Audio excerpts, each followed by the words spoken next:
Welcome back to the channel. Today we are diving into one of the most talked about security stories of the decade, a moment that sent shockwaves through Washington, rattled allies across the Pacific, and sparked intense debate among defense analysts worldwide. Reports claim former US President Donald Trump reacted with visible surprise as North Korea unveiled what it calls a next-generation nuclear-powered submarine, a platform Pyongyang suggests is on par with some US Navy submarines. The big question now is not just how real this capability is, but what it means for global security in 2026 and beyond, and whether the United States and its allies are now firmly on North Korea's list of potential targets. From the very first images released by North Korean state media, the submarine was designed to send a message. Long, dark, and imposing, the vessel was shown during a high-profile visit by Kim Jong Un, who personally inspected the platform and praised it as a core pillar of the nation's nuclear deterrent. Analysts immediately began comparing the design to known ballistic missile submarines, especially those operated by the United States, Russia, and China.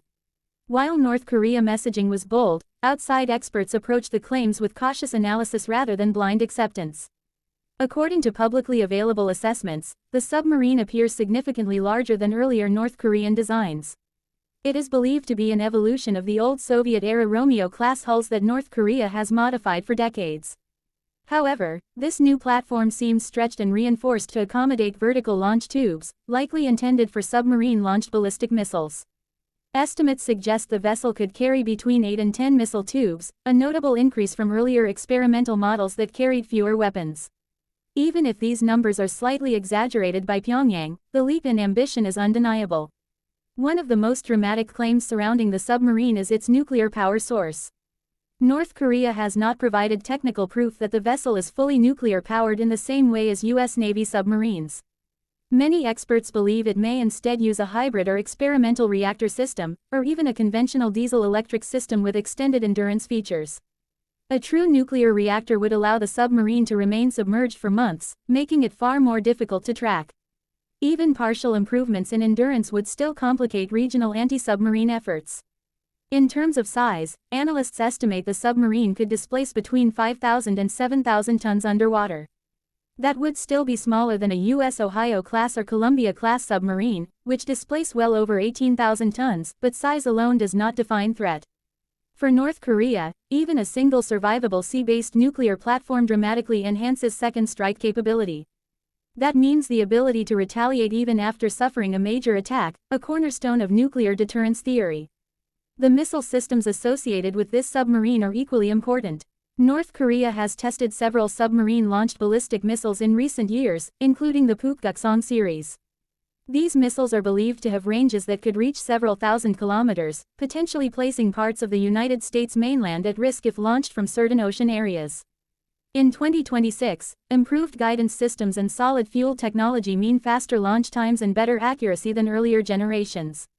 When it comes to sensors and electronics, North Korea remains behind the United States, but the gap may be narrowing. The submarine likely features upgraded sonar arrays, possibly inspired by Russian or Chinese designs. These systems would help detect enemy vessels and navigate quietly through contested waters. Communication systems are also believed to be hardened against electronic warfare, allowing the submarine to receive launch orders even during conflict. Stealth is another critical feature often discussed. U.S. Navy submarines are among the quietest machines ever built, using advanced hull coatings, pumped jet propulsion, and sound isolation systems. North Korea's submarine almost certainly does not match this level of acoustic stealth. However, operating in coastal waters with heavy background noise can still make detection difficult. For regional adversaries like South Korea and Japan, this creates a serious tracking challenge. The political reaction to the unveiling was immediate. In Washington, defense officials emphasized that the United States maintains overwhelming undersea superiority and robust missile defense systems. However, the psychological impact of North Korea claiming parity cannot be ignored. Reports suggest that Donald Trump, known for his strong rhetoric on military power, was surprised by the scale of the project. Whether shocked or simply acknowledging a new development, the reaction highlights how seriously the claim was taken. For the U.S. Navy, this development reinforces the importance of continuous investment in anti-submarine warfare. Aircraft like the P-8 Poseidon, advanced sonar networks, and allied cooperation all play a role in monitoring potential North Korean deployments. The United States also relies heavily on its own submarine fleet to maintain deterrence, ensuring that no adversary can gain strategic advantage under the sea.